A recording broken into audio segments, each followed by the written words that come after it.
Hey guys, tonight we begin with something a little darker. A time of plagues, punishments, and pottage. We're diving into what life was really like during the Middle Ages. Forget the castles and chivalry Hollywood sold you. The truth? You probably wouldn't last a single day. So before you get comfortable, take a moment to like the video and subscribe, but only if you genuinely enjoy what I do here. And let me know in the comments where you're tuning in from and what time it is for you. It's always fascinating to see who's joining us from around the world. Now, dim the lights, maybe turn on a fan for that soft background hum, and let's ease into tonight's journey together.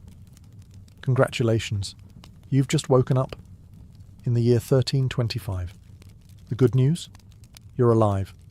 The bad news? So are the fleas. Your bed is a half-rotted straw mattress stuffed with bugs and hay that smells like a barn floor, because it was a barn floor 3 months ago. There's no memory foam, no pillows, and definitely no Egyptian cotton sheets. Just a wool blanket that hasn't been washed since last winter, and now weighs roughly as much as a small cow from the accumulated grime. You blink awake as the church bell clangs in the distance. It's the medieval version of an alarm clock, only louder and somehow even less merciful. Your home is a wooden hut with one room, no windows, and a charming open-concept floor plan where your family, livestock and domestic insects all share the same space. The smell? Oh, it's a fragrant symphony. A subtle blend of stale beer, human sweat, goat, and something you pray isn't mould, but know in your soul probably is. Scented candles haven't been invented, and even if they were, they just melt on your dirt floor. You try to stretch, but immediately regret it, because the air is freezing and your joints ache. You're 22 years old, which in medieval terms is roughly middle-aged. Your spine creaks like an old wooden door, and your knees sound like a bag of rocks being shaken by a confused peasant. Getting out of bed is a gamble. The floor is either wet from last night's rain, which leaks through the thatched roof, or crusty from something your neighbour's chicken did. Either way, your bare feet are now part of the ecosystem. Oh, and privacy. What's that?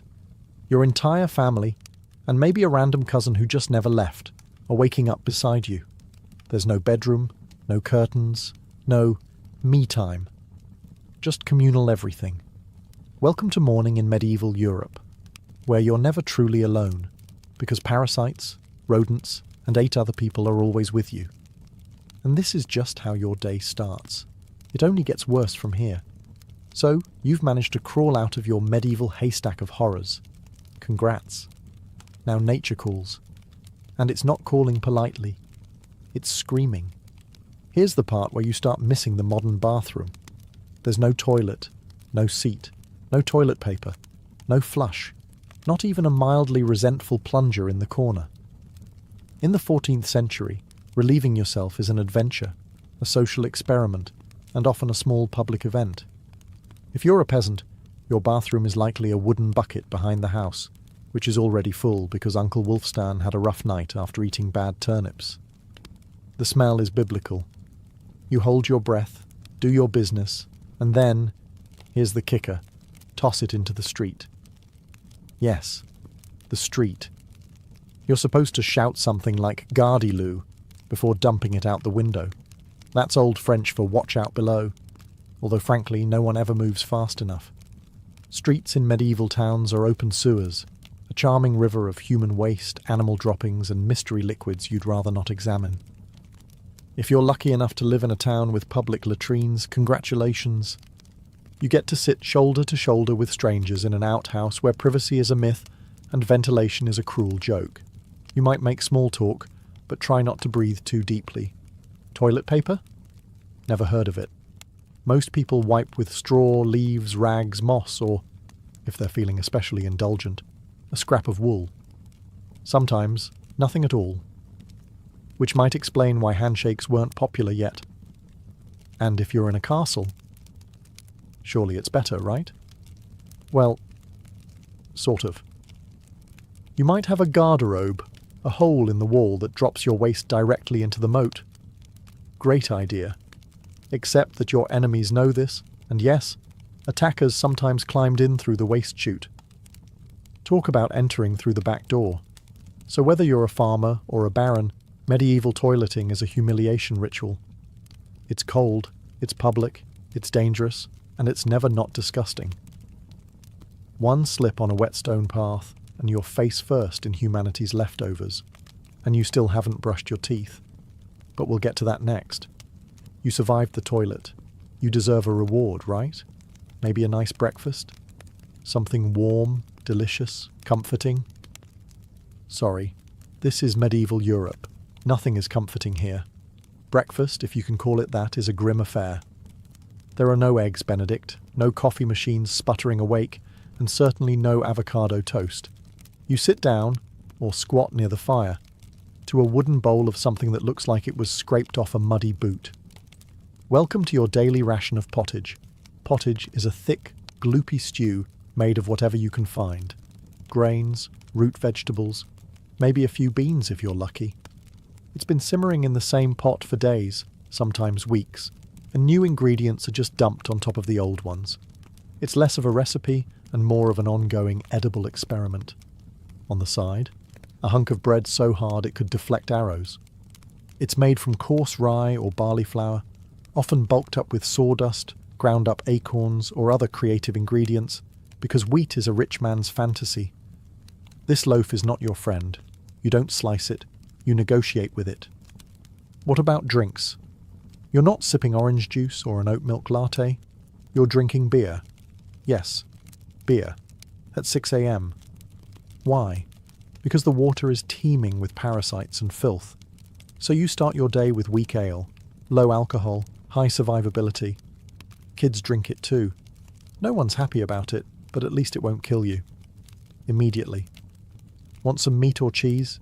Dream on.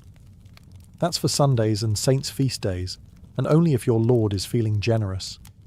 Most peasants don't eat meat more than a few times a year. As for fresh fruit, only when it's in season and not already fermented into wine. And don't even think about spices unless you're royalty. A pinch of pepper costs more than your monthly wages. Salt is valuable enough to be locked away. So you chew your gritty bread, gulp your medieval beer, and try not to think about the rat that may have nibbled your porridge in the night. Breakfast doesn't energize you. It just happens to you. And now that you're properly underfed, it's time to work like your life depends on it. Because it absolutely does.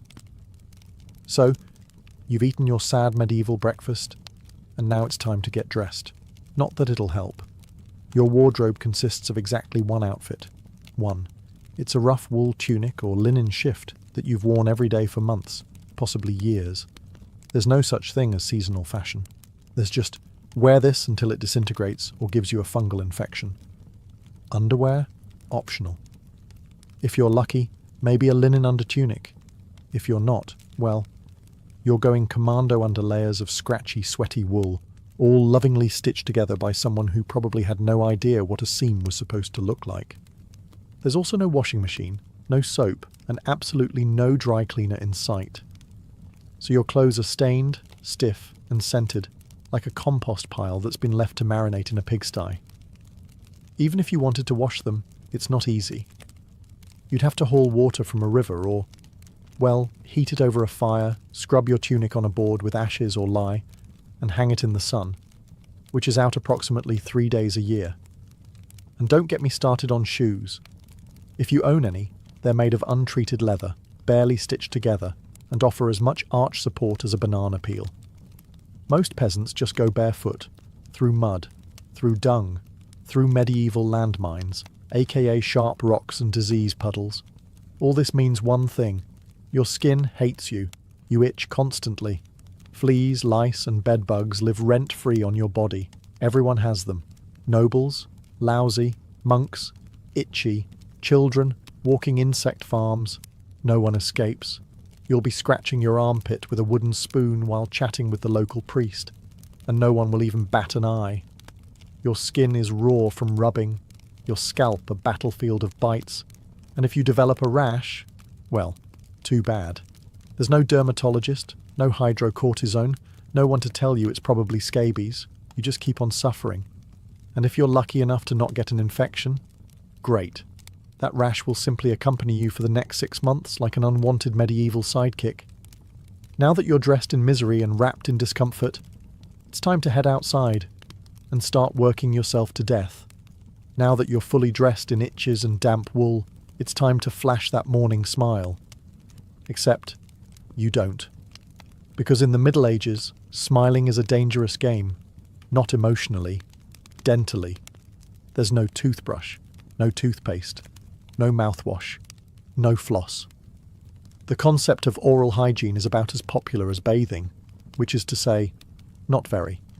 Some people might chew on a twig or rinse with wine or vinegar, but for the most part, your teeth are on their own, and they're not doing well. By the time you hit your mid-20s, your smile looks like something pulled from a haunted crypt. Cavities are rampant, gums are swollen. And those aren't just food stains on your teeth. That's decay. You have more rot in your mouth than a medieval root cellar. Sugar, while not yet everywhere, is becoming more common among the rich. Imported at great cost, mostly used in small cakes or to show off wealth. If you're a noble, congratulations. You get to rot your teeth faster than the peasants. If you're poor, you'll do it slowly over time with fermented bread, gritty porridge, and years of hard chewing. Toothaches? Get used to them. They're like medieval weather, always there in the background. The kind of pain that makes you consider praying, drinking, or pulling the tooth out yourself with a pair of pliers, and that's not a joke. That was the actual treatment. Dentists didn't really exist, but barber surgeons did. Yes, the same guy who cuts your hair is also pulling your molars out by candlelight with an iron hook and zero anesthesia. Infected tooth? Hope you like fevers, because without antibiotics, it can easily turn into sepsis and kill you. From a toothache. That's right. The same thing that sends us to a pharmacy today could be your funeral in the 1300s, and there's no relief on the social front either. Kissing? Good luck. Halitosis, bad breath, is everywhere. If you're single, you're not judged by your smile. You're judged by your land and your livestock. In short, your mouth is a battlefield, and it's losing the war. Now that your teeth are throbbing, let's head outside. Because your real job, the one that will break your back, is just getting started. Time to head to work. Except there's no office, no desk, no coffee break, and no chance of promotion. Your job, if you're like 90% of the population, is simple. Don't die while labouring for someone else's comfort. You're a peasant. Congratulations. That means you work the land that belongs to a lord who probably doesn't remember your name. You rise with the sun and stop only when it disappears behind the trees. Your tools? A wooden hoe, a rusty sickle, and whatever bones are still intact in your body. There's no weekend. There's no clocking out. There's only sunrise to sunset, 6 days a week. Sunday is off, but only if you're not harvesting, fighting off raiders, or praying feverishly for your infected toe to stop turning black. The work is brutal. Fields are ploughed by hand or with oxen, if you're rich enough to afford one. You dig ditches, sow seeds, pull weeds, and carry water until your spine begins to resemble the letter S. No one cares if you're tired. No one's asking how your mental health is doing. If you're a woman, surprise. You don't just do fieldwork. You also care for children, clean, cook, spin wool, feed animals, and pretend your husband's lice infestation isn't slowly migrating to your side of the bed. Children? They start helping out around age 5. No school, no toys, just a tiny wooden rake and a dream of one day not dying of the flu. And if you're one of the few who isn't a farmer, maybe you're a blacksmith, a tanner, or a cooper. Great. You still work with fire, chemicals, or animal guts all day in poorly ventilated sheds. The pay? Basically survival. The perks? Occasional bleeding. Break a bone? Too bad. Get a fever, drink some warm beer and keep going. You can't afford to stop. Not even for a day. Because if you don't work, you don't eat. And if you don't eat, well, medieval Europe has a solution for that. It's called being replaced. So you grip your shovel, ignore the blisters, and keep digging. Because in the Middle Ages, your job isn't a career, it's a slow-motion endurance test. Now that your back is on fire from labouring in the fields, let's talk about the weather. Because in the Middle Ages, temperature is less about seasons and more about ongoing punishment from the sky. Let's start with winter. There's no insulation, no central heating, and no weatherproofing. Just wooden walls with gaps you could throw a chicken through. Your windows? Covered with cloth, not glass. The fire in the hearth? Nice in theory, but you don't have enough firewood to keep it going because wood is expensive, and gathering it from the forest is sometimes illegal. Yes, you can be executed for picking up the wrong stick from the wrong forest. You bundle up in your one damp wool tunic, huddle near the dying embers, and still wake up with your nose frozen. Your feet? Permanently cold, often damp. Your fingers? So stiff they feel like tiny medieval popsicles. Frostbite isn't diagnosed, it's just called bad luck. Now fast forward to summer. Sounds better, right? Wrong. In summer, your home turns into a clay oven. There's no fan, no cross breeze, and absolutely no deodorant. You sweat through your layers, but you can't remove them, because showing too much skin is scandalous. And also invites sunburn, insect bites, and social judgment. The flies are out in full force, attracted to your unwashed body, and the smell of last week's goat stew that's still fermenting in the corner. Mosquitoes buzz by your ear while you sleep, assuming you can sleep through the sound of your neighbours yelling and babies crying. In the fields, the sun bakes you. No sunblock, no hat, unless you've fashioned one out of straw like a desperate scarecrow. And the worst part, you still have to work. Heatstroke is just called taking a bad turn, so you're either shivering in your own hovel, wondering if your toes will make it to spring, or you're sweating through your only pair of socks while your thighs chafe into oblivion. And the one thing that never changes, no matter the season, your clothes still itch, your food is still terrible, and your next job, still waiting.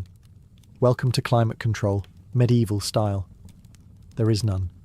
Feeling thirsty? Need to freshen up? Want to splash a little water on your face to wake up from this damp fever dream of a life? Too bad. In medieval times, water isn't your friend. It's trying to murder you quietly. Let's start with drinking. The nearby stream looks fresh, bubbling and clear, like something out of a fantasy movie. But spoiler alert, it's not. Upstream, someone just dumped a chamber pot into it. And if not that, then a dead pig is probably decomposing in it.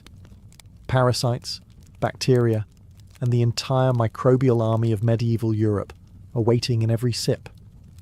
That's why people drank beer. Yes, beer, even children. But before you imagine medieval kids doing keg stands, understand that it was small beer, weak in alcohol, strong in survival. Brewing boiled the water, so it was safer than whatever flowed through the town ditch. Wine was another option.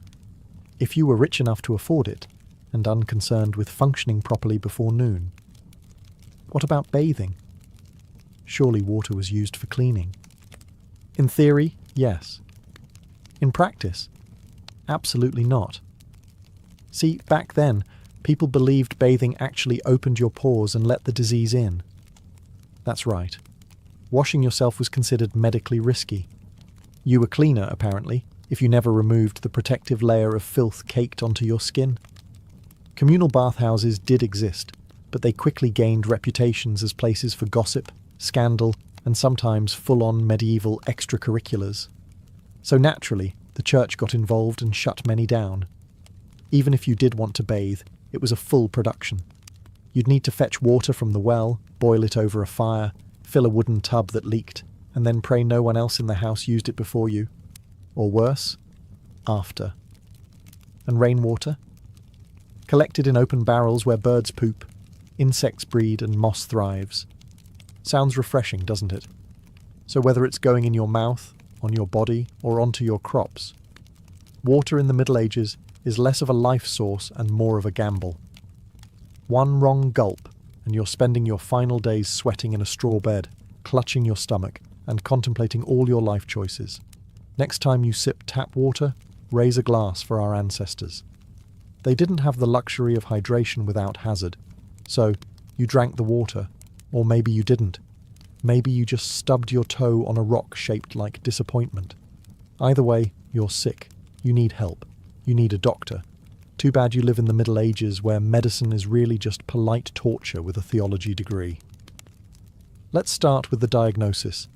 Everything wrong with you, whether it's a cough, rash, broken bone, or the creeping plague, is caused by your humours being out of balance. The 4 humours were blood, phlegm, yellow bile, and black bile. According to medieval science, your health depends on keeping them balanced, like some sort of internal soup. Got a fever? Too much blood. The answer? Bloodletting. That's right. Let's drain your life force into a bowl using a dull blade or a hungry leech. And yes, barbers were often the ones doing it. Imagine getting a haircut and a hemoglobin extraction in one sitting. 2 for 1, baby. Feeling sad or anxious? That's clearly an excess of black bile. The cure? Laxatives. Maybe a warm herbal purge. Or just prayers and a cold compress while everyone avoids eye contact with you and starts carving your coffin.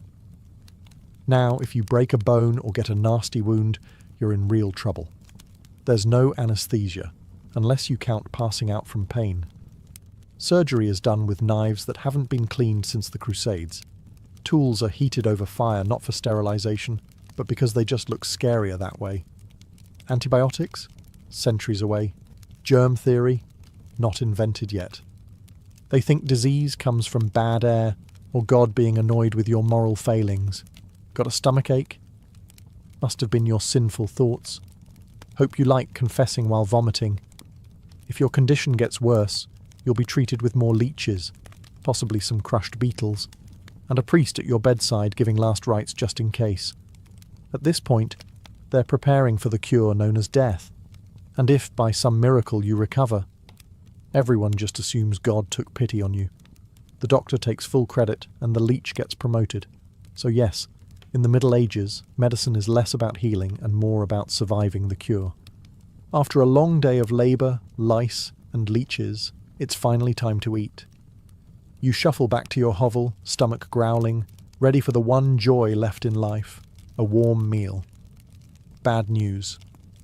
Your meal is probably trying to kill you. Let's begin with the basics. Food preservation doesn't really exist.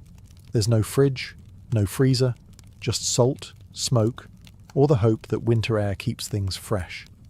Your meat, if you're lucky enough to have any, has been hanging for days, covered in flies, marinated in questionable brine, and possibly shared with a rat or 2. Bread is the cornerstone of the medieval diet, but even that isn't safe. In bad harvest years, desperate peasants bulk it up with bark, sawdust, or even clay to make it stretch. And if it's rye season, there's a bonus. Ergot, a fungus that causes convulsions, hallucinations, and sometimes death. It's like eating bread laced with LSD and tetanus. Vegetables? Only if they're in season. And you know what's always in season? Turnips. So, many. Turnips. Boiled, mashed, or floating in pottage, which, if you remember from Chapter 3, is basically a hot swamp of mystery ingredients that's been simmering since your great-grandfather's funeral. Fruit might be available in the fall, but it rots quickly, and sugar is rare, expensive, and hoarded by the rich to show off their blackened teeth. Dairy is another gamble. Fresh milk spoils in hours. Butter and cheese fare better, but they're loaded with bacteria. People eat them anyway because, frankly, it's either that or chew your boot leather. And let's talk about seasoning. Spices like pepper, cinnamon or nutmeg? Worth more than gold. For the average peasant, flavour comes from onions, salt, if you're lucky, and pain. Most meals taste like wet burlap sprinkled with sadness. But food isn't just a health hazard. It's a political one. Game animals belong to the Lord, not you. Caught poaching a rabbit? You could be fined, imprisoned, or even executed. That's right, your dinner could get you hanged. So as you sit down to eat your grey stew by flickering firelight, remember, every bite is a risk. but you eat anyway, because in the Middle Ages, food doesn't nourish, it tests you. It's evening now. You've worked, suffered, and barely digested your suspicious stew. You might think the day is winding down, but don't get too relaxed, because God is watching. So is the priest. And so is your neighbour Agnes, who will absolutely rat you out if you miss Mass. In medieval Europe, religion isn't just part of life, it is life. The church controls your calendar, your laws, your education, if you can read, your birth, marriage, death, and everything in between. Think of it as your spiritual landlord. And you're always behind on rent. Every day is structured around prayer bells. The town church bell rings in the morning, noon, and night. Not because people need reminders, but because missing prayer is a sin. Forget to bow? Sin. Eat meat on a Friday? Sin. Think about your neighbour's wife in that one dream? Double sin. And yes, hell is very real. Vividly real. Priests describe it in glorious detail. Rivers of fire, lakes of boiling blood, demons with pitchforks and eternal wailing. If the plague doesn't scare you, eternal damnation definitely will. You can't read the Bible yourself because it's written in Latin, a language reserved for monks, clergy, and that one noble kid who's too good for dirt. You rely on the church to interpret everything for you. That means if the priest says your crop failure is because you didn't pray hard enough, well, time to kneel harder. Tithes, 1/10 of everything you own, are mandatory. If you grow wheat, you give wheat. If you raise chickens, you give eggs. If you have nothing, congratulations. You're spiritually bankrupt and financially doomed. Holidays? They're holy days, dozens of them. And while they offer breaks from labour, they're not for fun. They're for attending Mass, fasting, confessing sins, and reminding yourself that joy is a dangerous indulgence. Questioning the church is dangerous. Heretics are burned, witches are drowned, blasphemers are flogged, and skeptics are quickly reformed. So you go through the motions. You chant, you bow, you pray that your soul, after enduring this dirt-covered life, might finally land in paradise, assuming the priest likes you. Because in the Middle Ages, God may be merciful. But the church? Not so much. If you thought being a medieval peasant was rough, try doing it as a woman. All the filth, famine, and fear, plus childbirth, subservience, and social invisibility. In the Middle Ages, being a woman is like being on hard mode, with no health potions and no restart button. From birth, a girl's life path is pretty much locked in. Marry young, bear children, serve your husband, die tired. Education? Not likely. Unless you're from a noble family and sent to a convent, your intellectual development stops around the time you learn how to churn butter and patch a tunic. Marriage happens early. Really early. It's not weird to be betrothed at 12 and pregnant by 14. It's not about love. It's about land, livestock, and alliances. Your opinion? Not required. Once married, you're basically your husband's property. Your job is to produce heirs, feed everyone, keep the house running, and not complain. Because complaining might get you branded a nag, or worse, a witch. That label comes with a complimentary drowning or burning, depending on local fashion. Childbirth is a death lottery. There's no prenatal care, no sterile tools, no anesthesia. Midwives do their best, but even minor complications can mean death for the mother, the child, or both. Some women survive 10 pregnancies. Many don't survive 2, but don't worry. Once the baby is out, your work increases. Now you have a screaming infant in a lice-ridden hut, and you're expected to nurse, cook, clean, and still help in the fields. You don't get a break. You are the break, for everyone else. If you're unmarried, you're suspicious. If you're widowed, vulnerable. If you're outspoken, dangerous. Women who didn't conform were often accused of witchcraft, especially if they had herbal knowledge, a strong personality, or just looked at someone funny on a rainy Tuesday. Even in the church, your role is limited. Nuns lived under strict rules. No speaking without permission. No freedom of movement. and your spiritual worth, always ranked below men. In short, if you're a woman in the Middle Ages, you're expected to endure, obey, reproduce and suffer in silence, ideally while smiling. Because even in a time of universal suffering, women were somehow expected to suffer gracefully. So far, you've battled filth, starvation, social injustice, and possibly a goat. But just when you think your day can't get any worse, here comes violence, loud, bloody, and often completely acceptable by medieval standards. Let's be clear, the Middle Ages were not peaceful. The idea of law and order mostly meant, hope the local lord isn't in a bad mood. Violence is everywhere. In the home, in the streets, on the battlefield, in church disputes, and sometimes in line at the communal bread oven. Crime is common, punishment is brutal, and justice is more performance art than protection.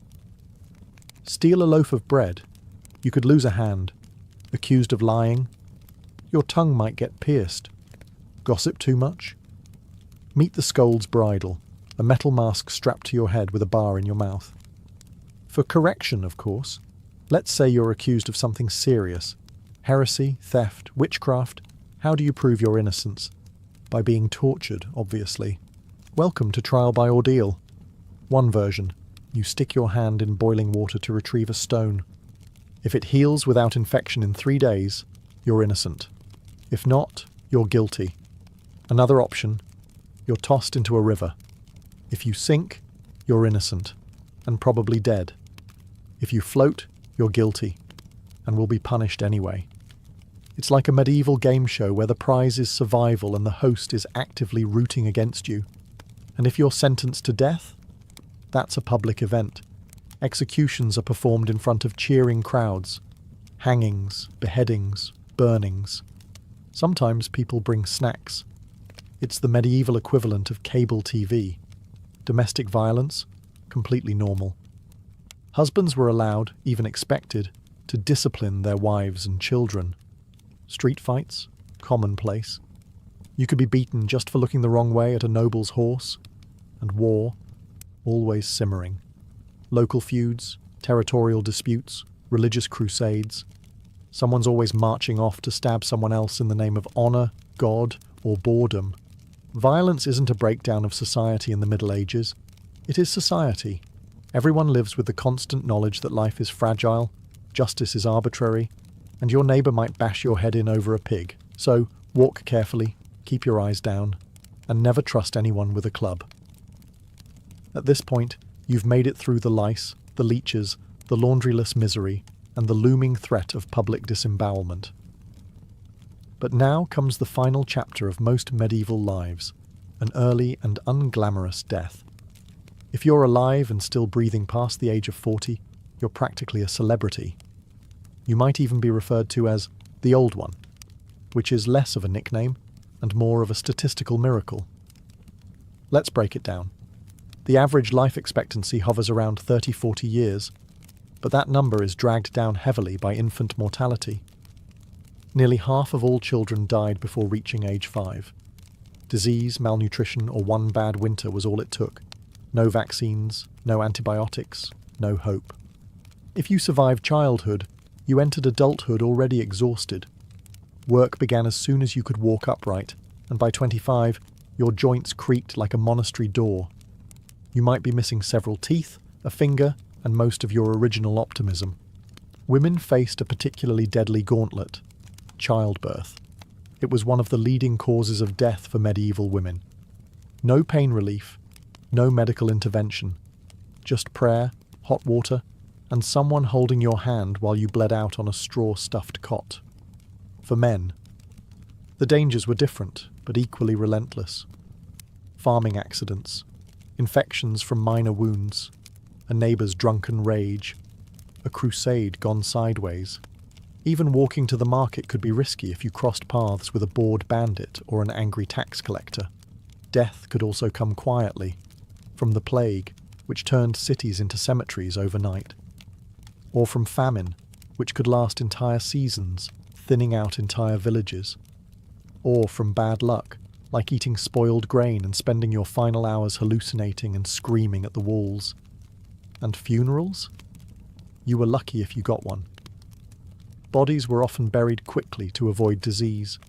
No embalming, no polished coffins, just a hole, a few murmured prayers, and a shallow mound of earth, if there was enough space left in the churchyard. So yes, in medieval times, life was brutal, short, and constantly under siege by death in all its casual forms. You didn't retire, you just stopped showing up. And speaking of exits, let's move on to your final chapter. The medieval dream dies. So, how's your day been? You've woken up in filth, relieved yourself into a bucket, brushed your teeth with wishful thinking, nearly passed out from hunger, worked until your spine cried for mercy, scratched your way through itchy wool, prayed to not get plague, and barely dodged a public execution for owning a squirrel. Welcome to a single day in medieval Europe. Still dreaming of becoming a knight? Think again. That romanticised version of the Middle Ages, gallant swordsmen, noble ladies in towers, heroic battles and feasts in candle-lit great halls. It's a myth polished by fairy tales and fantasy books.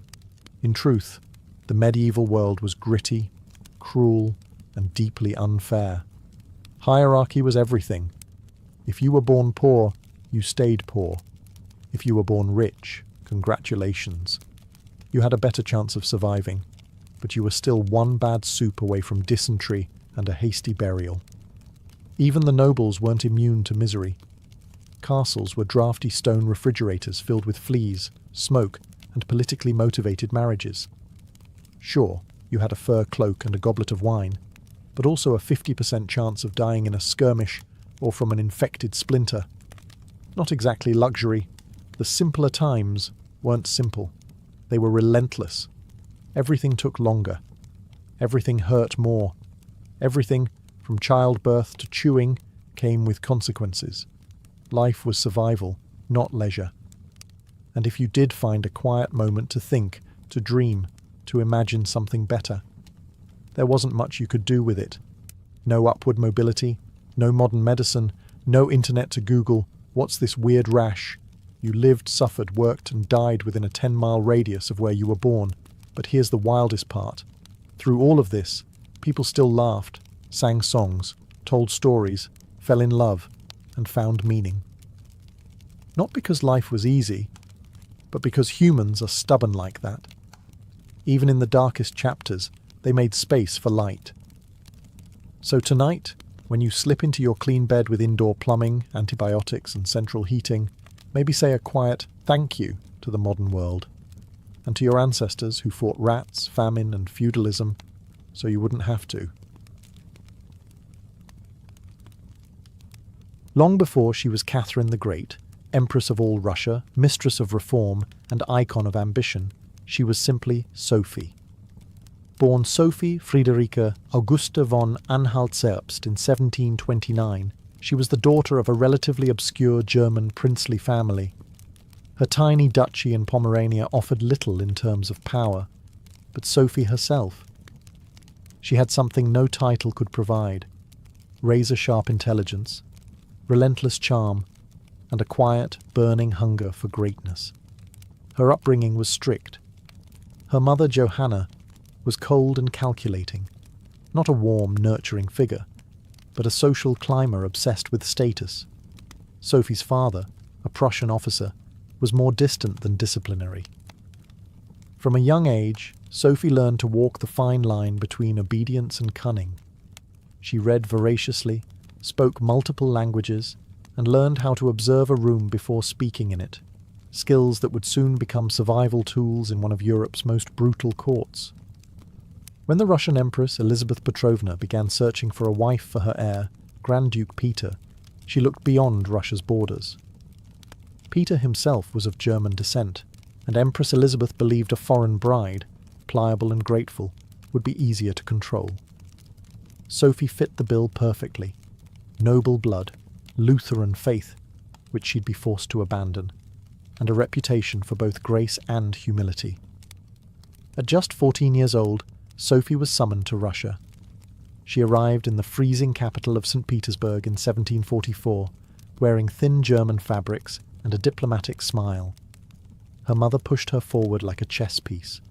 Sophie, however, had her own game in mind. To become acceptable in Russian society, she converted to Orthodoxy, taking the name Ekaterina Alexeyevna, Catherine. The ceremony was public, symbolic, and life-altering. She wasn't just changing religions, she was burning the bridge behind her, stepping into a foreign empire with no way back. No one watching that quiet teenage girl in a fur-trimmed coat could have predicted what would come next. Betrayal, revolution, enlightenment, and empire. But from the moment Sophie stepped foot in the Russian court, she stopped being a pawn and began planning how to become a queen. Catherine's marriage to Grand Duke Peter was meant to secure her place in Russian royalty, but from the very beginning, it felt more like a cage than a crown. Peter, heir to the Russian throne, was not the dashing prince of fairy tales. Awkward, immature, and obsessed with toy soldiers, he was far more interested in playing war games in his chambers than governing an empire, or showing affection to his new wife. Some accounts even suggest he refused to consummate the marriage for years. He idolized Frederick the Great of Prussia and resented the Russian court that had adopted him. In contrast, Catherine embraced Russia with a fierce determination. She learned the language, studied its history, and memorized Orthodox rituals. She wanted to belong. Peter wanted to escape. This mismatch wasn't just emotional, it was political.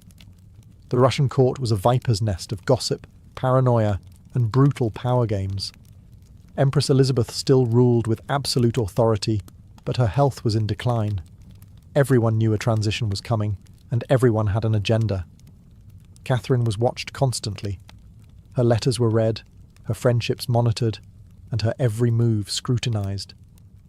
She couldn't trust her husband, her mother, who was still whispering in her ear on behalf of foreign interests, or even her servants. In this world, alliances could turn into accusations overnight. But Catherine was no fool. She learned to play the court's games quietly, cultivating allies in the shadows. She charmed military officers, made friends with scholars, and developed a reputation for dignity and restraint, a stark contrast to her husband's childish tantrums and open contempt for Russian traditions. Behind closed doors, Catherine began reading Enlightenment thinkers like Voltaire and Montesquieu. While others saw her as a young consort, she was building a vision, not just for herself, but for Russia, a nation of strength, education, and reason. But there was one problem. The longer Peter lived, the longer Catherine remained in limbo, a powerless wife to a man unfit to rule. So she waited, observed, and planned. She knew the Russian throne wouldn't be inherited. It would have to be taken. In 1762, after nearly 2 decades of waiting, watching, and quietly manoeuvring, Catherine saw her moment and seized it with breathtaking precision. Empress Elizabeth had died, and Peter, now Peter III, was finally Tsar. But his reign began unravelling almost immediately. In just a few short months, Peter alienated the church, offended the nobility, insulted the army, and lavished praise on Prussia, Russia's longtime enemy. He reversed key policies, humiliated the clergy, and talked openly about divorcing Catherine to marry his mistress. The court, already wary of his erratic behaviour, turned cold. The army, filled with generals loyal to Catherine, grumbled in corridors. Even ordinary Russians, devout and patriotic, saw Peter as a foreign puppet who mocked their traditions. Catherine, watching all of this unfold, made her move. In July of that same year, while Peter was away at his summer palace, Catherine launched a bloodless coup d'etat. Supported by key military officers, including her lover Grigory Orlov and his influential brothers, she rode through St. Petersburg in full regalia, was proclaimed Empress Catherine II, and won the allegiance of the powerful Imperial Guard. Peter, caught off guard and without allies, surrendered within days. He was taken into custody, and shortly after, found dead under mysterious circumstances. Officially, it was reported as a hemorrhoidal colic. Unofficially, it was murder. Catherine was now empress, not by birth, not by marriage, but by will, wit, and audacity. It was unprecedented. A foreign-born woman with no legitimate claim had taken the Russian throne without a single battle. But her real challenge was just beginning. She had to transform that bold grab for power into a lasting legacy. Would Russia accept her? Would the nobility respect her? Could she hold the empire together without falling victim to the same fate as her husband? Catherine understood that power gained through intrigue could be lost just as easily. She needed to rule not as a schemer, but as a visionary. And so began her transformation, from a careful conspirator to a reforming empress, one who would redraw borders, embrace the Enlightenment, and redefine what it meant to be a woman in power. Once Catherine had the crown, she could have rested on her power, but she didn't. She had something bigger in mind than simply sitting on a throne. She wanted to transform Russia, and not just militarily or politically, but intellectually.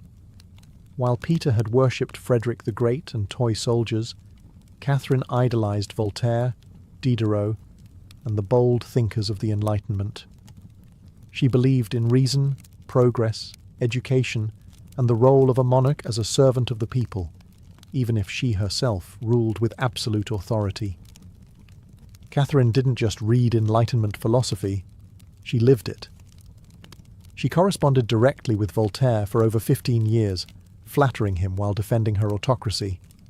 She invited Diderot to her court and even purchased his entire library to support him financially. Behind closed doors, she pored over legal texts, debated reforms, and crafted policies to modernize the empire. Her early reign was filled with efforts to codify Russian law. She formed the Legislative Commission in 1767, an ambitious project intended to rewrite the entire legal code of Russia. Catherine's own nakaz, or instruction, was a political manifesto in disguise, one that spoke of equality before the law, the dangers of torture, and the responsibility of rulers to serve the common good. For an empress in 18th century Russia, it was radical. But Enlightenment ideals had to survive the realities of Russia, a vast, feudal, deeply conservative land, ruled by nobles who liked their serfs exactly where they were, beneath them. Catherine knew this. While she advocated reform, she moved carefully. She abolished some forms of torture, expanded access to secular education, and built schools and libraries. But she also reaffirmed the nobility's control over their serfs to keep them loyal. This was Catherine's balancing act, a philosopher queen in public, a practical empress in private. She walked a tightrope between ideology and survival, between the shining salons of Paris and the gritty politics of Moscow. Her vision for Russia was bold, but always calculated. In many ways, Catherine wasn't trying to make Russia European. She was trying to make Russia modern, on her terms. And that meant reform, yes, but with an iron hand in a velvet glove. Catherine wasn't content with reforming Russia from within. She wanted to expand it outward, to make it an empire worthy of fear, admiration, and envy. Where Peter the Great had opened a window to the west, Catherine aimed to knock down the walls. Under her leadership, Russia's borders stretched wider than ever before. She waged wars not just to defend her crown, but to reshape the map of Europe. One of her most significant campaigns was against the Ottoman Empire. These wars, fought in waves throughout the 1760s and 1770s, weren't just about territory. They were about influence. Catherine saw herself as the liberator of Orthodox Christians living under Muslim rule and as the rightful protector of Eastern Europe. Under generals like Alexander Suvorov and Grigory Potemkin, Russia captured key regions including Crimea, the northern coast of the Black Sea, and access to warm water ports, something Russian Tsars had coveted for generations. These victories weren't just military, they were symbolic. With each conquest, Catherine sent a message. Russia was no longer the distant, backward cousin of Europe. It was a continental force. She also turned her gaze westward. In a series of deals and diplomatic maneuvers, Catherine participated in the partitions of Poland, carving up the struggling Polish-Lithuanian Commonwealth along with Austria and Prussia. By the end of the Third Partition in 1795, Poland was erased from the map, and Russia claimed vast new lands and millions of new subjects. But Catherine didn't just conquer with armies. She also colonized with ideas. New cities were built. Trade routes were expanded. German settlers were invited to cultivate Russian farmland. The empire became a mosaic, from the icy Baltic to the sun-drenched shores of the Black Sea. And through it all, Catherine remained the central force, reading reports, issuing orders, and personally overseeing the shape of her expanding empire. Critics would accuse her of being power-hungry, even imperialistic. But to Catherine, expansion wasn't ambition, it was destiny. A great ruler, she believed, was measured not just by ideas but by borders. She didn't just want to rule Russia. She wanted to remake it as a civilized empire, feared by its enemies, respected by its peers, and loyal to her alone. For all her brilliance and power, Catherine the Great was just as famous for what went on behind palace doors. And no, not all of it was whispered in libraries. Catherine's private life became one of the most talked about aspects of her reign. She had lovers, not just one or two, but a carefully curated parade of them, many decades younger, often handsome, and sometimes politically influential. She didn't hide them. In fact, she often rewarded them with titles, estates, and pensions, if they behaved well. If not, they were quietly dismissed, sometimes with a polite thank you and a promotion. Among the most important of these lovers was Grigory Potemkin, a man as brilliant as he was bold. Their relationship blurred the lines between romance, politics, and partnership. Some historians believe they may have even married in secret. Together, they shaped military campaigns, colonization projects, and the transformation of southern Russia. Potemkin wasn't just a lover, he was her co-ruler in many ways. Still, Europe couldn't look past the scandal. Gossip swirled. Satirical pamphlets painted her as lustful, insatiable, even unhinged. And after her death, the rumours only got worse, the most infamous being the completely false and grotesque tale involving a horse, spread by her enemies to smear her legacy. But why the obsession? Simple. Catherine was a woman who wielded power unapologetically, and in a world where female rulers were expected to be either saintly virgins or tragic figures, she refused to play the role. She lived, loved, and ruled on her own terms, and that made her dangerous. Ironically, while her critics painted her as immoral, Catherine herself was deeply philosophical about love and sexuality. She believed pleasure was a natural part of life, and that personal relationships didn't have to threaten public responsibility. She separated emotion from governance, a feat few male rulers managed. In reality, her liaisons were often strategic. She surrounded herself with men who were loyal, capable, and politically useful. And when they ceased to be, she let them go, usually with a smile and a generous retirement. Catherine's love life didn't weaken her rule. It was part of her strategy, a blend of passion and power that made her unforgettable, envied and feared. For all her charisma and control, Catherine's reign was not without peril. And in 1773, that peril came in the form of a bearded Cossack named Yemelyan Pugachev. He was no ordinary rebel. Pugachev claimed to be none other than Peter III, Catherine's dead husband. According to him, he had survived the coup and now returned to reclaim the throne from the German usurper. It was absurd. Peter was long gone. But to Russia's oppressed and exhausted lower classes, the claim didn't need to be true. It just needed to offer hope. Pugachev promised liberation, an end to serfdom, lower taxes, and land for the common people. His words lit a fire across the Volga River region, especially among Cossacks, peasants, and old believers.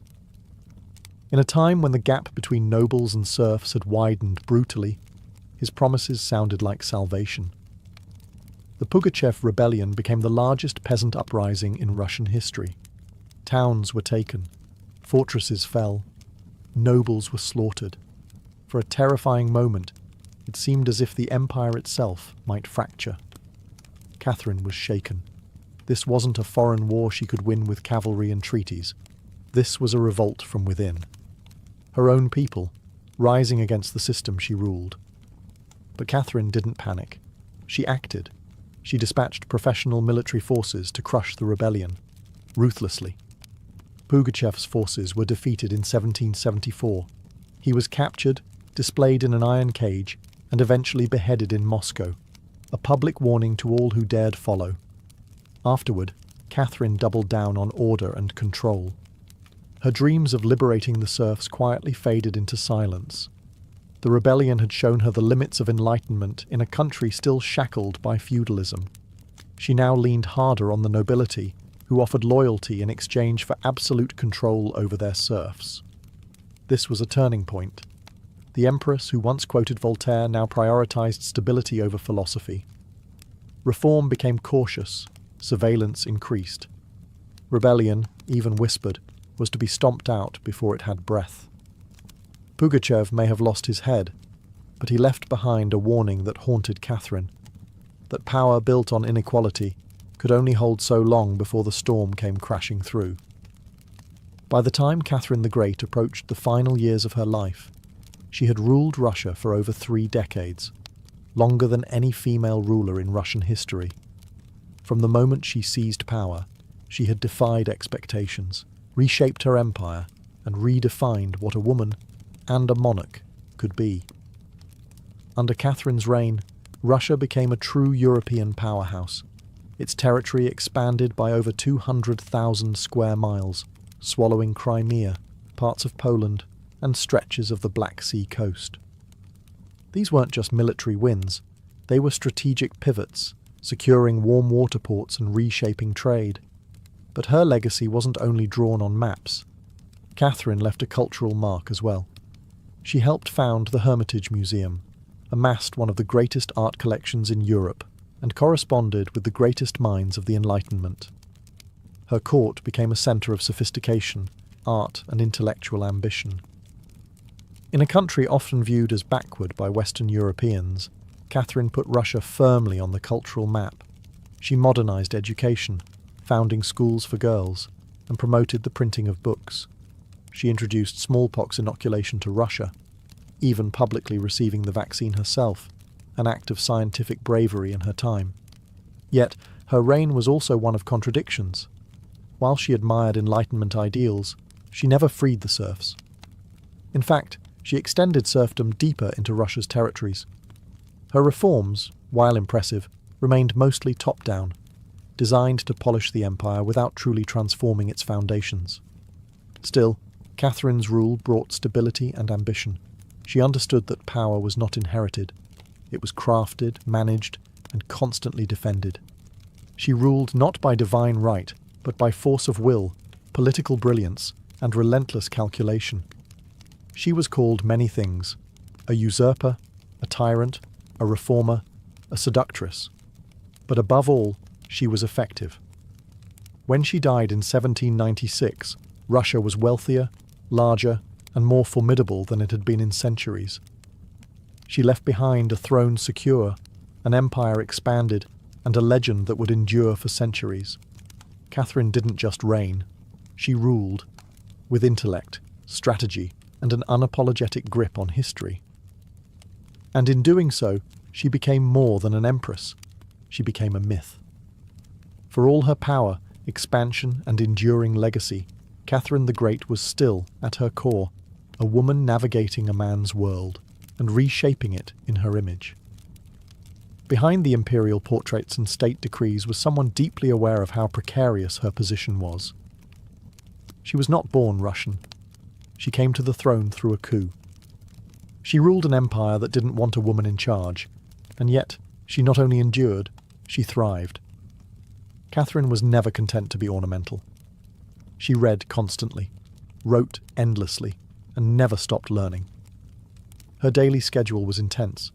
Hours of reading reports, corresponding with foreign powers, editing state papers, and managing a court filled with rival factions. She wasn't content to simply sit on the throne. She worked the throne like a stateswoman born to it. She was also, in many ways, lonely. She surrounded herself with courtiers, lovers, and artists, yet wrote in her memoirs of how few people she could truly trust. Her son Paul, whom she distrusted and kept away from state matters, grew into a man she feared would undo all her progress. Her greatest emotional partnership, with Grigory Potemkin, faded into deep friendship, but his death in 1791 left a wound that never truly healed. Catherine crafted her image carefully. She understood the power of narrative, and wielded it better than most monarchs of her age. She posed as Mother of Russia, enlightened monarch, warrior empress, and lover of the arts. But beneath those roles was a woman who had endured rejection, betrayal, scandal, and rebellion, and kept going. When she died in 1796, she left behind an empire transformed, but also questions. Could she have done more to end serfdom? Were her Enlightenment ideals compromised by politics? Was she more reformer or ruler?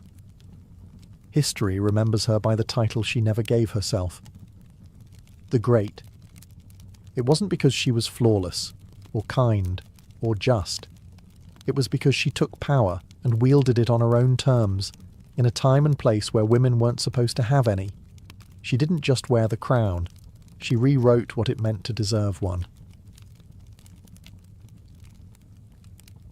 In the humid depths of the Chiapas jungle in southern Mexico, the ruins of Palenque whisper stories from the ancient Maya world. Towering temples rise above the canopy, their limestone faces eroded by time, but still brimming with secrets. And in 1994, one of those secrets revealed itself. A team of Mexican archaeologists, led by Fanny Lopez Jimenez, was surveying Temple Three, a relatively modest pyramid, next to the more famous Temple of the Inscriptions, the burial site of the mighty king Pakal the Great. Temple III wasn't expected to hold much, until they noticed something odd, a sealed, hidden chamber beneath the structure. No looters had touched it. It was pristine. When the archaeologists broke through and lowered themselves inside, they found a stone sarcophagus resting in silence. The air was heavy with the weight of centuries. As they opened the lid, red dust rose like smoke. Brilliant, shocking red. The interior was covered in powdered cinnabar, a toxic mercury sulfide used ceremonially by the Maya. And lying within that crimson cloud was the skeleton of a woman. She had been buried with care and reverence. Her bones were fragile but intact, her skull still wearing a jade mask, and her body surrounded by funerary offerings. Necklaces, diadems, ear spools, all crafted from jade and shell. Everything about the burial screamed royalty. Yet no name was inscribed, no glyphs identified her. It was one of the richest female burials ever found in Mesoamerica. And yet, it was a total enigma. Why was she buried in red powder? Who was she? Was she a queen, a priestess, or perhaps even Pakal's wife? The researchers called her the Red Queen, and the name stuck.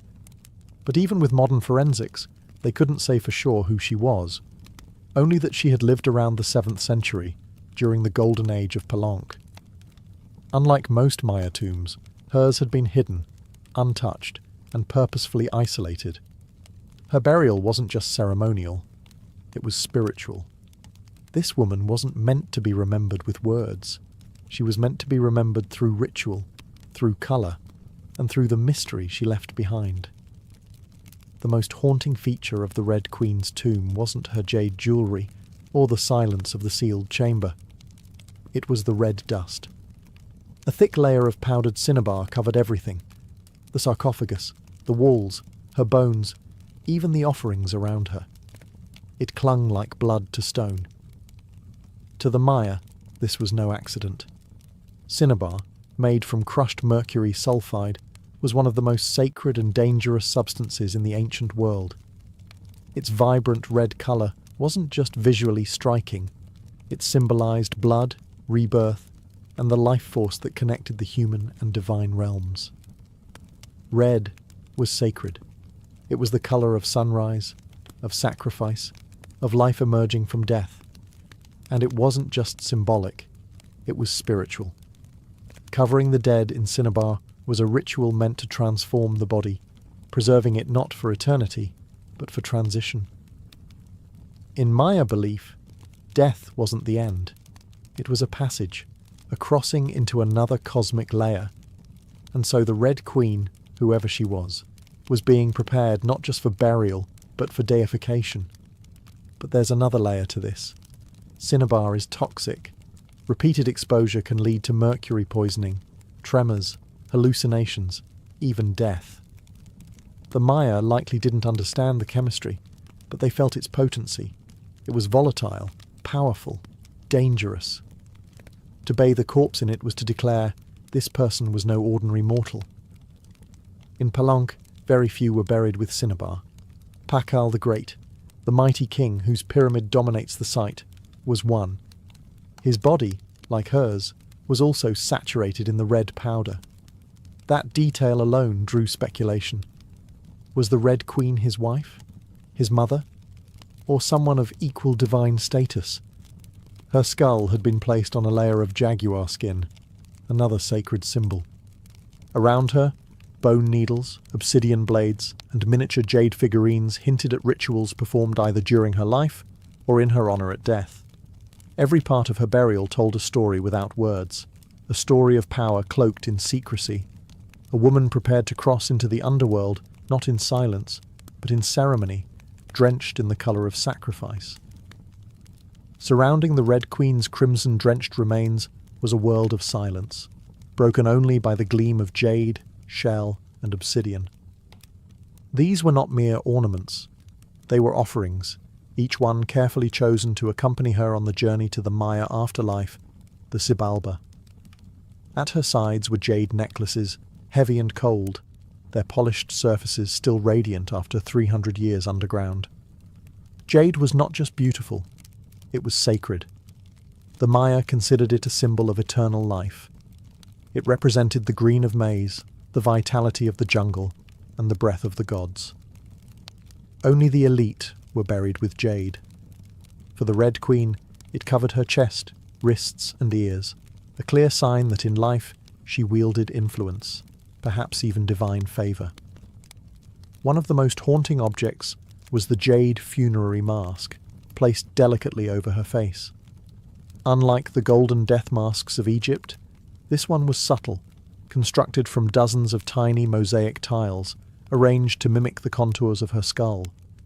The mask served a ritual function, to protect the soul, to preserve identity, and to present her as divine in the eyes of the gods. Scattered near her bones were bone needles, obsidian blades, and shell artifacts. These could have been tools of ritual or symbols of her status, as priestess, healer, or royal matriarch. One bone pin was engraved, faint but purposeful, a small echo of her voice lost to time. At her feet and along the edges of the tomb were ceramic vessels, still sealed, likely once filled with offerings, food, drink, or incense to sustain her spirit beyond death. The Maya believed the afterlife was a journey, dangerous, layered, filled with challenges. These items weren't luxuries, they were necessities. To modernize, the tomb feels intimate, not overloaded, but intentional. There was no gold, no chariots, no pomp, just items chosen with spiritual weight. It was a map for the soul. Through these treasures, we glimpse how the Maya understood death, not as finality, but as a transition of power. The Red Queen wasn't buried to be forgotten. She was being prepared to ascend. For all the grandeur of her tomb, the Red Queen left behind one haunting void. No name. No inscriptions adorned her sarcophagus. No glyphs on the walls identified her. She was clearly someone powerful. But who? From the moment her tomb was opened, scholars began trying to connect the dots. The most compelling theory? That the Red Queen was Zakbu Ajau, the wife of Kinich Janab Pakal, known today as Pakal the Great, the most famous ruler of Palenque. Zakbu Ajau was more than just Pakal's consort. She was born into nobility and married into Palank's royal dynasty at a young age. She bore at least 3 sons, all of whom held high status, and she played a key ceremonial role during her husband's reign. If anyone could be buried with such honour, it was her. Supporting this theory was the tomb's location, just a few feet away from Pakal's own grand burial in Temple of the Inscriptions. The proximity suggests a deliberate pairing, husband and wife, rulers even in death. And then there's the cinnabar. Only 2 burials in Palank were found with such intense cinnabar coverage, Pakal and the Red Queen. It's unlikely this was coincidence. But here's where the mystery deepens. DNA tests were conducted on both sets of remains in hopes of confirming the connection. But the results? Inconclusive. The woman's bones showed no direct maternal link to Pakal, but that didn't rule out a spousal relationship. After all, marriage does not require shared blood. Some have argued she could have been Sakkuk, Pakal's powerful mother, who ruled Palank before he came of age. Others suggest she may have been a high priestess, or a sister, or a royal ancestor whose name has simply been lost to history's erosion. Still, the evidence points most strongly to Tsakbu Ajau, a queen by title, a mother of kings, and a spiritual counterpart to Pakal. The lack of a name may not be an oversight. It may have been intentional. In Maya cosmology, the soul lived on not through monuments, but through ritual, symbol, and the whispers of the earth. And so the Red Queen remains suspended between legend and truth, a woman who ruled, remembered not in stone, but in scarlet and silence. To understand the Red Queen, we must understand the world she came from, a world where Maya women, especially royal ones, held more influence than many realize. In Maya civilization, politics was often a family affair. Royal women weren't merely passive consorts. They were diplomats, priestesses, and power brokers. They conducted rituals, sponsored temples, and played crucial roles in maintaining dynastic legitimacy. Their bloodlines were political capital, used to forge alliances and secure claims to the throne. Take Sakkuk, for example, the mother of Pakal the Great. When the throne of Palank was left vacant, she took power herself and ruled as queen regent until her son came of age. She wasn't a placeholder. She was a ruler in her own right, issuing decrees and overseeing construction projects. Without her, Pakal may never have risen at all. And she wasn't an anomaly. Across the Maya world, in places like Yaxchilan, Naranjo, and Calakmul, inscriptions show women performing major ceremonies, engaging in warfare diplomacy, and sometimes ruling outright.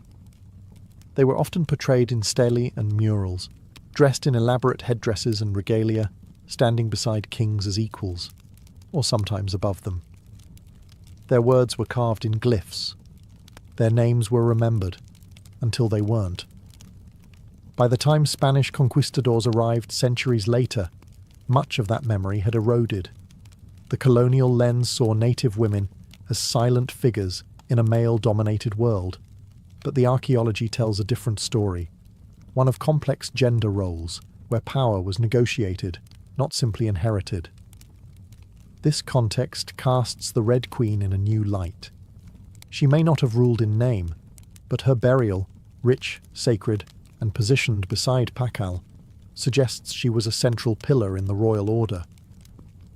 Her jade mask wasn't just decoration. It was a symbol of identity, of power held in life and protected in death. Her bloodline may have been the very glue that held Palanka's dynasty together.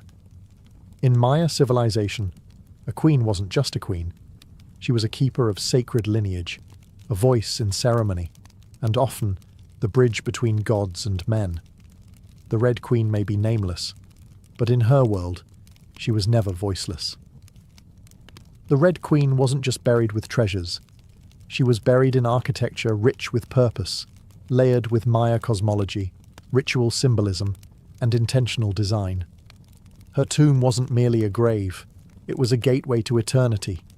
Her body was discovered inside Temple Third, one of the smaller pyramids within the heart of Palenque, yet its proximity to Temple of the Inscriptions, the resting place of Pakal the Great, is telling.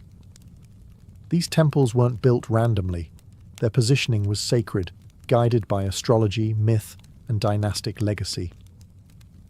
Temple the Thirthiid rises modestly compared to its grand neighbour, but it hides something even more intimate. A sealed crypt, untouched by looters, perfectly preserved. It was constructed deep within the temple's core, accessible only by a steep, narrow staircase. The descent into her tomb feels almost symbolic, a ritual journey downward, into the underworld. The chamber itself is stark, made of cut stone, sealed tightly for over 300 years. No glyphs or murals cover the walls, no ornate carvings tell her story. But perhaps that silence is intentional. This was a space not for the living to interpret, but for the dead to transform. At the centre, her sarcophagus sits like an altar. Crafted from limestone, it echoes the grand stone coffin of Pakal next door. While Pakal's lid is famously engraved with scenes of cosmic rebirth, the Red Queen's tomb is more subdued. The focus is inward, on the body, on the cinnabar, on the ritual of death itself, and yet there are subtle architectural cues that hint at meaning. The tomb is aligned east to west, a symbolic path mirroring the sun's journey from life to death. The chamber is small, but powerful. It feels deliberate, personal, a sacred enclosure for someone revered. Maya temples were cosmological tools, bridges between the heavens, the earth, and the underworld. To be buried in one was to be elevated beyond the human realm. The Red Queen's eternal home wasn't an afterthought. It was a carefully constructed shrine, a place where death became transformation. Her bones rest in stone, her essence in cinnabar, and her legacy in the architecture itself. A temple that speaks without words, telling us she mattered. To the ancient Maya, death wasn't the end. It was a threshold, a sacred passage into the underworld, known as Xibalba. And for someone like the Red Queen, this crossing was not only spiritual, it was political, cosmological, and deeply ritualized. Burial rituals were carefully choreographed events, rooted in myth and meant to guide the soul through the treacherous layers of the underworld. Maya texts and iconography tell us that Xibalba was no peaceful afterlife. It was a maze of darkness, rivers of blood, trials, and gods of death. Only those properly buried, ritually prepared, and spiritually equipped could make the journey successfully. The Red Queen was buried wrapped in cinnabar, encased in stone, and surrounded by offerings, all signs of an elite burial. But there's more. The presence of bone needles and obsidian blades in her tomb hint at auto-sacrifice rituals, possibly symbolic tools representing rites she had performed in life, or that were reenacted at her burial to empower her spirit.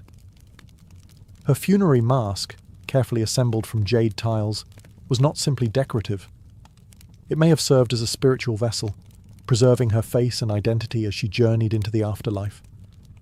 In Maya belief, the face was a mirror of the soul, and the soul needed to be recognized by the gods. The ceramic vessels surrounding her may have once held chocolate, maize, water, or even pulque, to nourish her in the next world. Other items, like stingray spines or shell trumpets, could have represented spiritual tools, calls to the gods, or tokens of ritual communication. Burial wasn't just a goodbye. It was a transformation. The Maya believed in cycles, death as seed, burial as planting, and the afterlife as rebirth. Kings and queens were often seen as earthly incarnations of gods, and in death they returned to those divine origins. The Red Queen, covered in the colour of blood, entombed in a pyramid and honoured with offerings, was being prepared for rebirth, not as a mortal, but as a being tied to the sacred order of the cosmos. Her burial wasn't the end of her story, it was the beginning of her legend.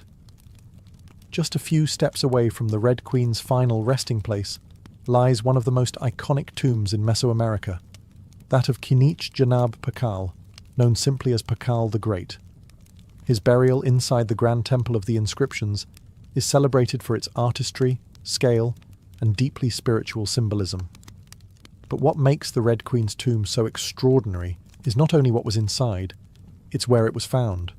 Her sarcophagus was hidden within Temple 3, directly adjacent to Pakal's monument. In a city like Palenque, where every temple was carefully positioned to reflect cosmic principles, this closeness was no coincidence. It was intentional, a statement etched in stone. Many scholars believe the Red Queen was Tzakbu Ajao, Pakal's queen and trusted consort. While her tomb lacks inscriptions, the similarities between their burials are striking. Both wrapped in cinnabar, both entombed in pyramids, both buried with jade, and both treated with extreme reverence. These rituals mirror each other, as if two halves of a sacred narrative. Pakal's lid famously depicts him falling into the underworld tree, a cosmic scene of death and rebirth. The Red Queen's simpler tomb contains no such iconography, but the symbolism lies in the pairing itself. If Pakal represented the sun, journeying through the underworld at night to rise again, then the Red Queen may have represented the moon, the feminine force that follows its own mysterious path in the sky. Together, they embodied a cosmic duality, masculine and feminine, king and queen, sun and moon, order and ritual. In Maya mythology, rulership was not singular, it was relational. Harmony in the cosmos required balance, and that balance extended into the dynastic court. By placing the Red Queen beside Pakal, the Maya were preserving not just a marriage, but a cosmic partnership. Their proximity in death may have mirrored their roles in life, a queen not behind, but beside her king, sharing not just a throne, but a legacy. In their tombs, they speak without words.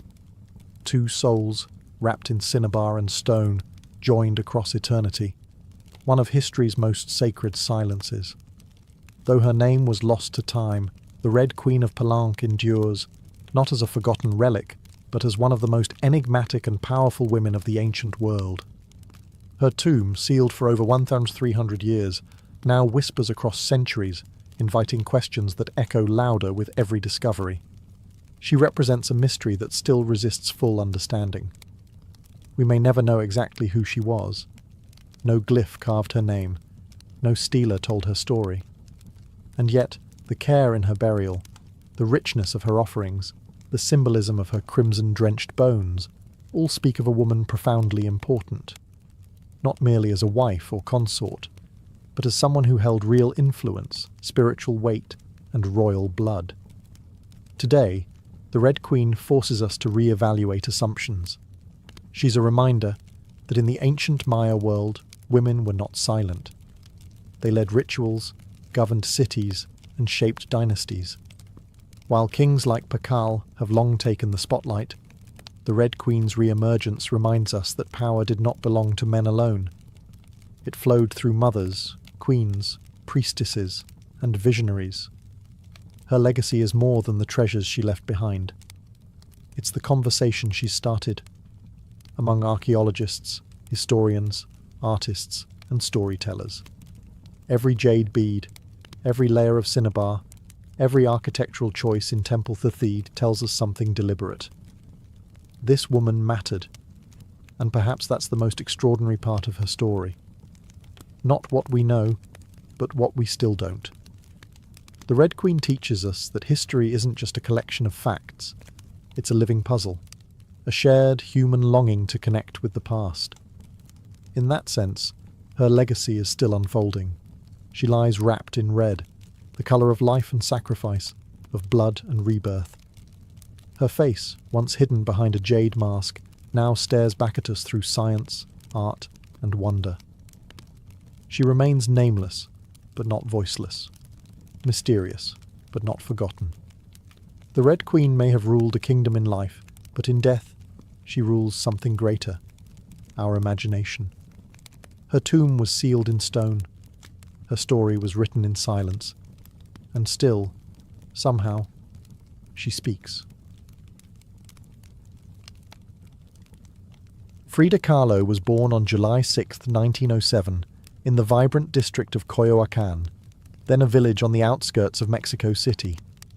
Her childhood home, the Casa Azul, the Blue House, was filled with colour, contradiction, and quiet strength. It would later become a sanctuary, a battleground, and a museum to one of the most iconic artists of the 20th century. Frida was the third of 4 daughters born to Guillermo Kahlo, a German-Hungarian photographer, and Matilde Calderón, a devout Catholic of indigenous and Spanish descent. Her parents were opposites: Guillermo, reserved and intellectual; Matilde, religious and emotionally distant. Frida would inherit her father's introspection and artistic eye, but also her mother's fierce resilience. As a child, Frida was imaginative, outspoken, and bold. She read voraciously and asked questions most adults didn't want to answer. But at the age of 6, she contracted polio, which left her right leg thinner and weaker than the other. A physical difference she tried to mask with long skirts, but never allowed to limit her spirit. The illness left her bedridden for months and isolated from other children. During this time, she grew close to her father, who encouraged her to exercise, ride bicycles, and stay mentally sharp. Unlike most girls of her time, Frida didn't aspire to become a wife or a homemaker. Her goal? To become a doctor. She enrolled in the prestigious National Preparatory School in Mexico City at age 15, one of only a handful of girls accepted. There, she stood out not just for her intelligence, but for her rebellious wit, radical thinking, and unique sense of style.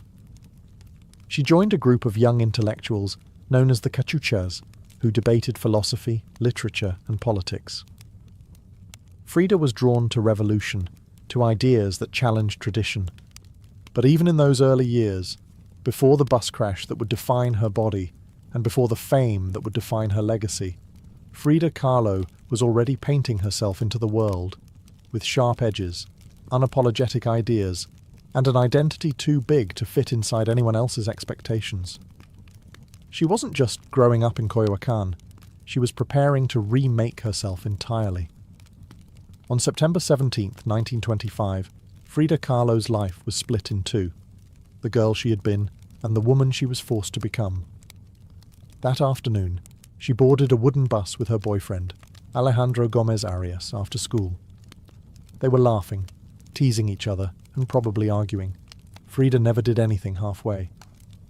But moments later, the bus collided with a streetcar, and in an instant, her future unravelled into pain, metal, and silence. The crash was horrific. The streetcar crushed the bus against a wall, splintering wood and flinging passengers. Frida was impaled by an iron handrail. It entered her left hip and exited through her pelvis. Her spinal column fractured in 3 places. Her right leg shattered, her foot dislocated. Her collarbone and ribs broke. Her shoulder was dislocated. Her abdomen was pierced. She was just 18 years old. A man covered her with a borrowed overcoat. Someone else noticed her body was sparkling, not from blood, but from the gold powder she had been carrying in a pouch. It had exploded on impact, dusting her broken form in what looked like glittering ash. Frida was taken to the Red Cross hospital and underwent numerous surgeries over the following months. She spent weeks in a body cast, flat on her back, immobile, writhing with infection and uncertainty. The future she'd imagined, of becoming a doctor, slipped further away with every passing day. But in that stillness, something began to stir. Her father gave her brushes. Her mother rigged a special easel to hang above her bed. A mirror was placed on the canopy so she could see herself. And there, lying in plaster and agony, Frida began to paint, first out of boredom, then out of obsession. Her first subjects were her own reflection, because she was all she had. But what emerged wasn't vanity. It was survival.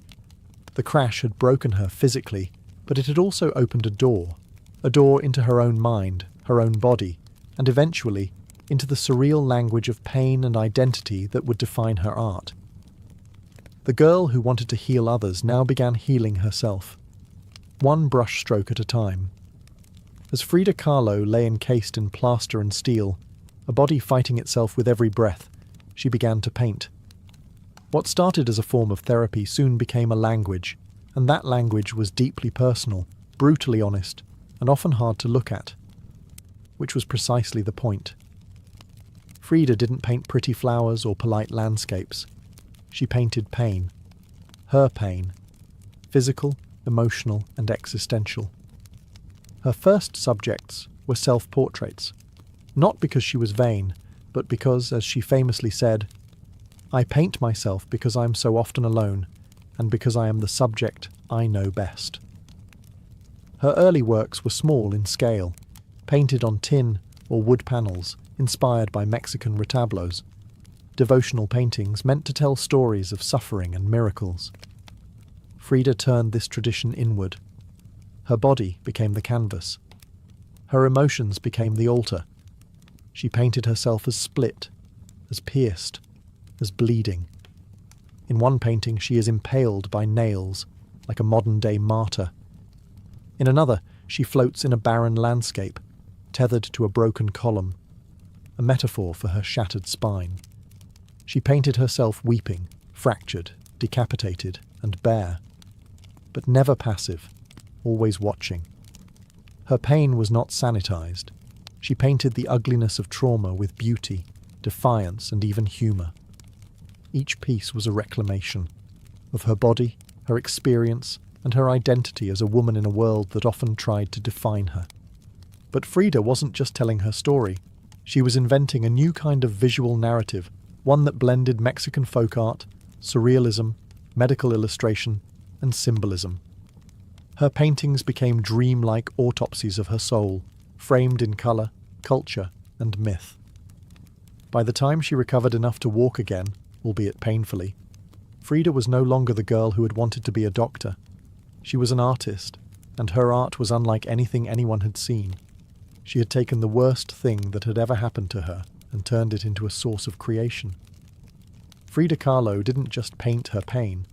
She made the world look at it, and in doing so, she turned suffering into a sacred act of self-expression.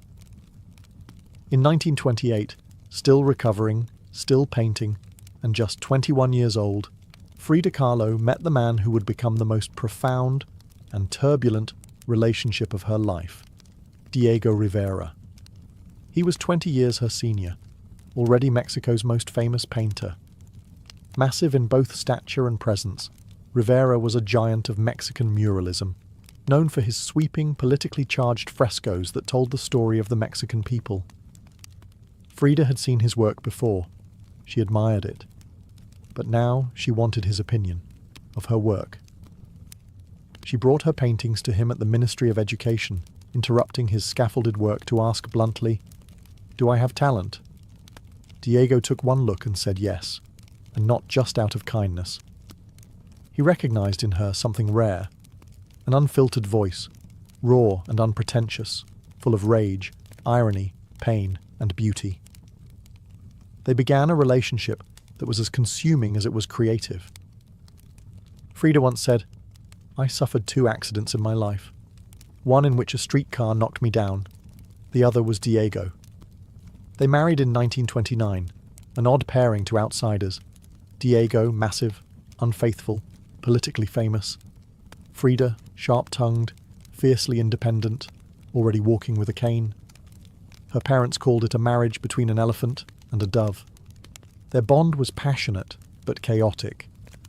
Diego supported her art and encouraged her growth as a painter, but he was also endlessly unfaithful, even with Frida's own sister, Cristina. Frida was devastated, and in return, she took lovers of her own, both men and women, including rumoured affairs with Leon Trotsky and painter Georgia O'Keeffe.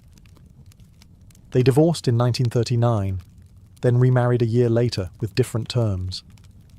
This time, Frida would keep her autonomy, her home, her money, her name. Their second marriage was less about traditional love and more about creative partnership and mutual understanding. Despite the betrayals and the heartbreak, Diego remained a constant force in Frida's life. He challenged her, he wounded her, But he also believed in her, as an artist, as a revolutionary, and as a woman who could redefine what painting could be. Together, they were not peaceful, but they were legendary. In the 1930s, Frida Kahlo followed Diego Rivera on a journey north to San Francisco, Detroit, and New York as he completed high-profile mural commissions. These years abroad brought her face to face with American industrialism, wealth, and the contradictions of capitalism, and they left her with deep political discomfort. Frida was a proud Mexican nationalist, a committed communist, and an admirer of indigenous traditions. The opulence she witnessed in the United States, especially while the Great Depression ravaged much of the country, only deepened her sense of disillusionment. In letters home, she mocked the culture's materialism and obsession with appearances. She missed the grit, colour, and contradiction of Mexico. While Diego painted enormous murals on factory walls, Frida began to paint smaller, quieter revolutions, deeply personal works on tin and canvas. Her style solidified, sharp, surreal, emotional, and intimate. It was during this time that she produced some of her most iconic self-portraits. Frida didn't just paint herself for vanity. She painted herself to survive. Her identity became her landscape. With her body constantly in pain, from her accident, multiple surgeries, and a failed pregnancy in Detroit, she turned inward. Her portraits showed her bleeding, fragmented, exposed. Yet her face was always calm, always direct, unapologetic. One of her most powerful works, Henry Ford Hospital, shows her lying on a hospital bed, crying, surrounded by floating symbols of loss. A fetus, a snail, medical equipment, a cracked pelvis. It was raw, graphic, and deeply emotional, a canvas that bled with truth. Back in Mexico, Frida immersed herself in leftist politics.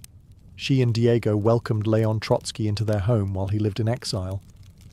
Frida wore Tijuana dresses, traditional indigenous garments, not just as fashion, but as a political and cultural statement. Her art was never disconnected from her beliefs. Her identity, her body, and her ideology all intertwined in her work. While Rivera was painting murals of revolution, Frida painted its human cost, the body in pieces, the mind on fire, and the self always staring back. In exile and in illness, she became not just a painter of pain, but a painter of resistance. When Frida Kahlo returned to Mexico in the late 1930s, she was no longer just Diego Rivera's wife. She had become something else entirely. A force, an artist whose work radiated with raw honesty, surreal symbolism, and cultural identity. Back in her homeland, she stepped fully into herself. Her Casa Azul in Coyoacán became a sanctuary of colour and contradiction. Bright cobalt walls, yellow trim, Aztec statues in the garden, monkeys and parrots wandering freely. The house was a living extension of Frida's imagination. It was a blend of tradition and rebellion, elegance and earth. Here, she surrounded herself with pre-Columbian artifacts, ex-votos, folk art, and revolutionary books. She wore bold Tijuana dresses, wove flowers into her hair, and painted amid the scent of copal incense and the sounds of mariachi on the street outside. This period marked an explosion of creativity. Her paintings became more intricate, more symbolic, and more political.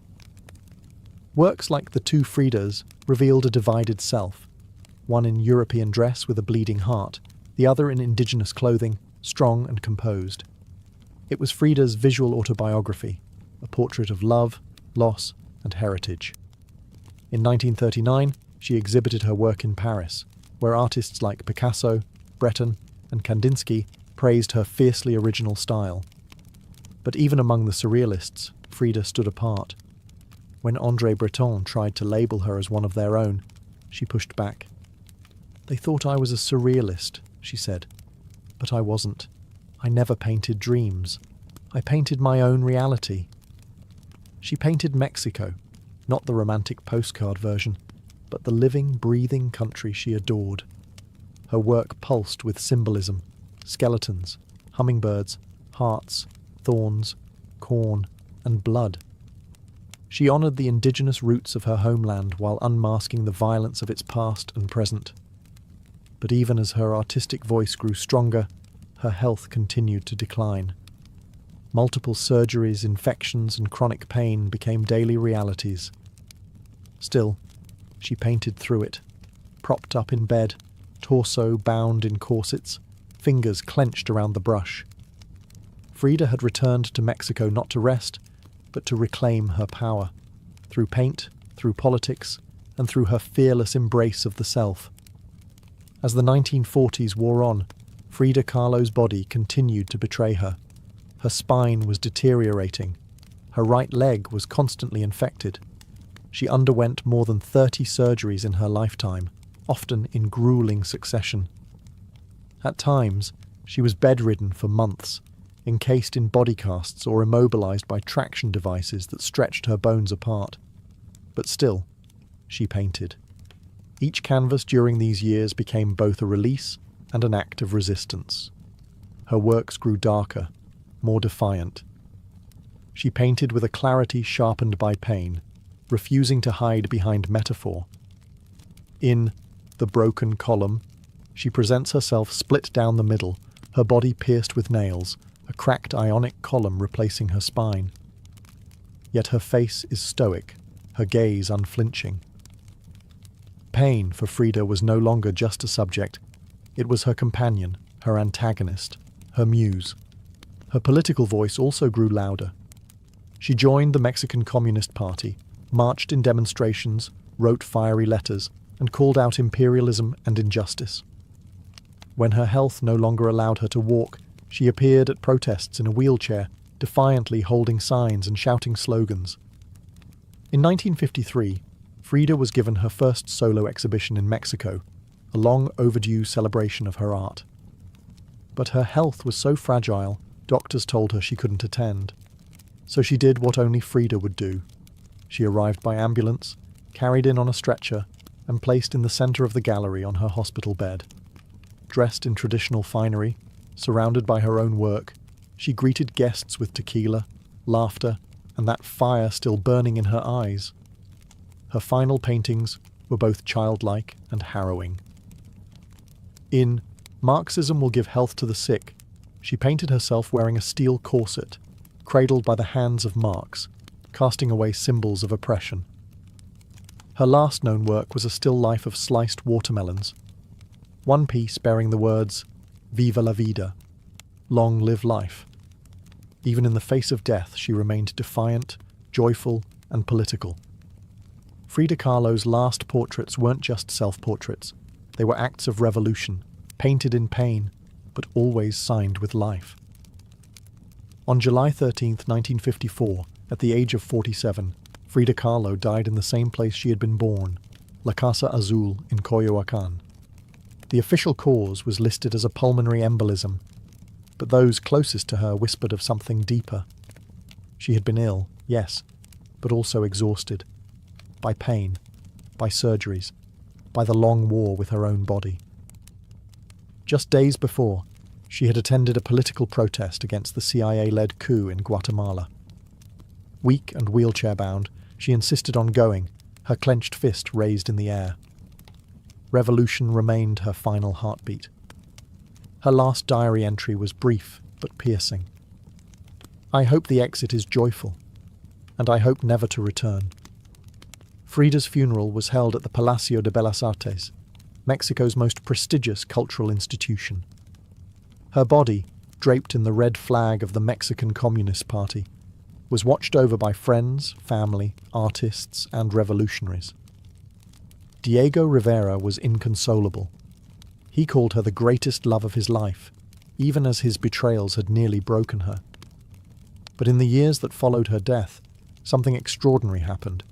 Frida Kahlo refused to disappear. At first, her name was whispered only in art circles. Her works weren't easy to categorize, too political for surrealists, too surreal for traditionalists. But slowly, her image, her story, and her defiance began to resonate. Through the 1970s and 1980s, as feminist scholars and activists reclaimed forgotten voices, Frida's became louder. She wasn't just a painter anymore. She was a symbol of pain turned into beauty, of feminism born through resistance, of Mexican identity celebrated without apology, of queerness, disability, revolution, and authenticity. Her face, unibrow, gaze, flowers in her hair, became iconic. Her home became a museum. Her diary became a sacred text. And her paintings now hang in the world's greatest museums. Frida Kahlo had lived much of her life in Diego's shadow. But in death, she stepped forward. She didn't just leave behind paintings. She left behind a mirror and dared us all to look, not with pity, not with fear, but with fire. Today, Frida Kahlo's face is everywhere. Printed on t-shirts, painted on murals, turned into dolls, memes, posters, and icons. Her signature unibrow, her flower-crowned hair, her direct gaze, all instantly recognizable. But what makes her legacy powerful isn't just that people know her face, it's that they recognize the truth behind it. Frida didn't try to be flawless. She didn't fit into boxes. She wasn't conventional, and she didn't care to be. In a world that demands perfection, she gave us realness. Raw, messy, vibrant, angry, joyful, contradictory realness. She celebrated what made her different: her disability, her queerness, her politics, her culture, and turned it into art that transcended borders and decades. She's become more than an artist. She's a global symbol of defiance, feminism, cultural pride, and creative resistance. For queer communities, she's a fearless bisexual icon who lived openly and unapologetically in a time that demanded silence. For women, she's a reminder that power doesn't require permission. For disabled artists, she's proof that pain can fuel the brush, not stop it.